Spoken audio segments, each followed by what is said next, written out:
আসসালামু আলাইকুম এভরিওয়ান, কেমন আছো তোমরা সবাই? I hope you are all by the grace of almighty আল্লাহ।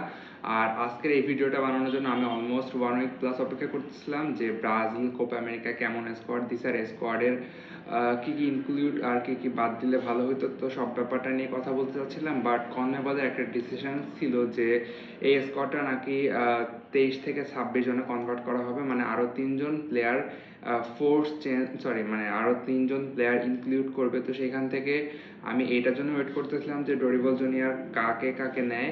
তো সব মিলিয়ে ফাইনালি ব্রাজিলের 26 জনের স্কোয়াডটা দিয়ে দিছে। ডরিবল জুনিয়র হচ্ছে 3 জনকে ইনক্লুড করছে আর একটা ফোর্স চেঞ্জ করছে, সেটা হচ্ছে এডারসনের ইনজুরির কারণে এডারসনকে বাদ দিতে হয়েছে। সেখান থেকে ব্রাজিলের ডোমেস্টিক লিগ খেলা রাফায়েলকে গোলকিপার হিসেবে নেওয়া হয়েছে। তো আমি যদি একটু আগের স্কোয়াডের কথা, মানে মেইন স্কোয়াড যেটা দেখা হয়েছিল সেটার কথাই যদি বলি, সেখানে একটা ব্যাপার ক্লিয়ারলি দেখা গেছে যে ব্রাজিলের মিডফিল্ডার কম ম্যান ছিল, মানে মিডফিল্ডার ছিল হচ্ছে মেইনলি 4 জন মিডফিল্ডার ছিল মোরাললেস।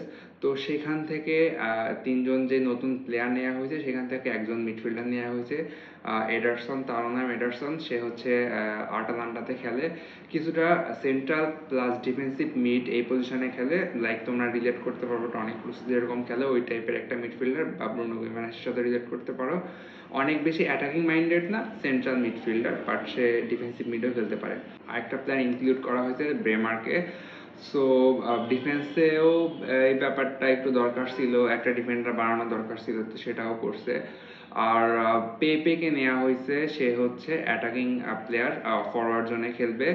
ওকে নেওয়া হয়েছে পোর্তো থেকে। তো অনেক ভালো একটা সিজন পার করছে।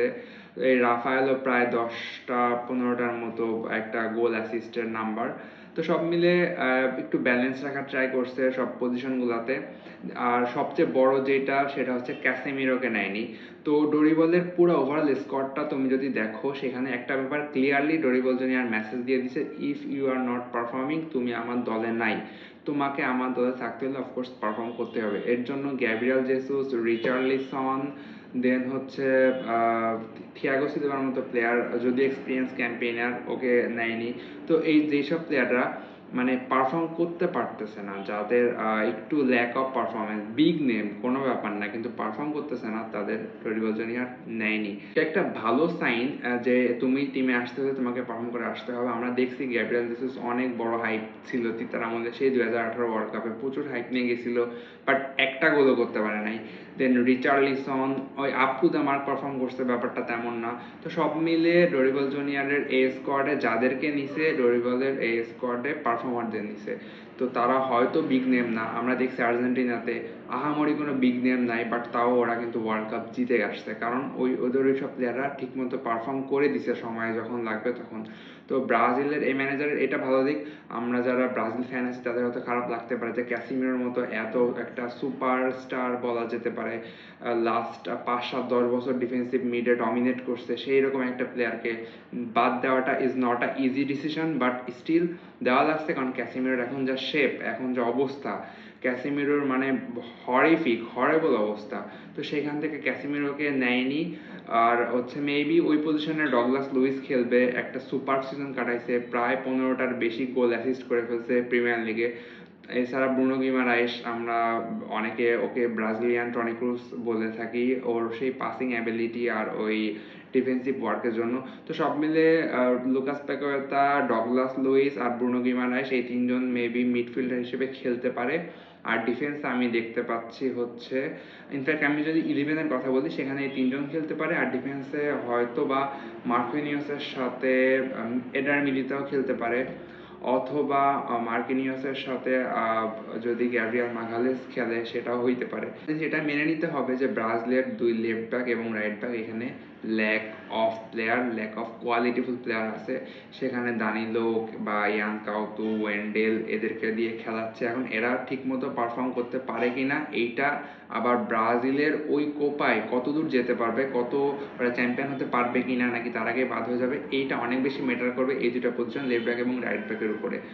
আর আরেকটা প্লেয়ার যাকে পেপেকে নেওয়া হয়েছে, ও মানে ডোরিবল কিন্তু লাস্ট নাইট বলেও দিছে যে যে পরে ডাক পাইছে আর যে আগে ডাক পাইছে এদের মধ্যে কোনোই ম্যাটার থাকবে না, যেই 11-এ আসবে তাকে অবশ্যই সেই ক্যারেক্টার শো করে আসতে হবে, সেই কোয়ালিটি শো করে আসতে হবে।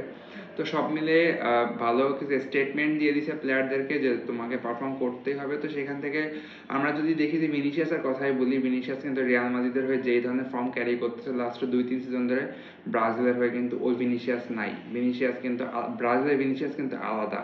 তো এই ব্যাপারগুলো অনেক বেশি ম্যাটার করবে রদ্রিগো ভিনিসিয়াসদের মতো সুপারস্টার, মানে যারা হওয়ার পথে আছে সেই প্লেয়ারগুলো যদি ব্রাজিলের হয়ে এখন এই সময় যদি পারফর্ম না করতে পারে, ব্রাজিলের আবারও সাফার করা লাগতে পারে। আরেকটা ব্যাপার হচ্ছে এন্দ্রিককে নেওয়া হয়েছে সেন্টার ফরওয়ার্ড হিসেবে, যেটা ভালো একটা ডিসিশন ছিল। আমার মনে হয় না ও স্টার্টিং লাইন আপে থাকবে কি না এ ব্যাপারে আমার ডাউট আছে, বাট ও যখনই মাঠে নামবে ভালো একটা ফিজিক্যাল প্রেজেন্স থাকবে, যেটা অ্যাটাকিং লাইনে খুবই দরকার। তো সব মিলিয়ে স্কোয়াডটা ব্যালেন্স আছে। আর হচ্ছে দেখা যাক কি হয়। আর তোমাদের কেমন লাগে, কি তোমাদের ওপিনিয়ন কি সেটা জানাই দিও। আরেকটা ব্যাপার সম্পূর্ণ আলাদা, সেটা হচ্ছে ব্রাজিলিয়ান ওয়ান্ডার কিড মেসিনিও, যাকে হচ্ছে ব্রাজিলিয়ান মেসি বলতেছে সবাই। মেসিনিও অ্যাকচুয়ালি মেসির সাথে কম্পেয়ার করার জন্য বলা হচ্ছে। ওর নাম হচ্ছে স্তাভো উইলিয়াম। স্তাভো উইলিয়ামকে চেলসি মেবি ওর ডিল ডান করতেছে। খুবই ওয়ান্ডার বয়, ওয়ান্ডার কিড, দেখা যাক ও কি করে। আর মেসিনিও নামটা এই কারণে বলতেছে, নিও শব্দের অর্থ হচ্ছে জুনিয়র, ব্রাজিলিয়ান ভাষায় মেবি স্প্যানিশ ওরা ইউজ করে, তো সেখানে মেসি জুনিয়র এই টাইপের একটা ভাইব ও অলরেডি পেয়ে গেছে। এই ট্যাগের ও কতটুকু ফিল আপ করতে পারে সেটাই দেখার বিষয়। মেসির কাছাকাছি লেভেলেও যদি যাইতে পারে সেটা ব্রাজিলের জন্য একটা বিশাল কিছু হবে। তো এই ছিল আজকের ভিডিওতে। তোমাদের ব্রাজিল স্কোয়াড নিয়ে কি কি ওপিনিয়ন, কাকে নিলে ভালো হতো, কাকে বাদ দিলে ভালো হতো, বা থিয়াগো সিলভার মতো একটা এক্সপিরিয়েন্স ক্যাম্পেইনারকে রাখা উচিত ছিল কি না, এই ব্যাপারগুলো তোমরা কমেন্টে জানাই দিও। Thanks for watching. আর ভিডিওটা ভালো লাগলে অফকোর্স শেয়ার করে দিও।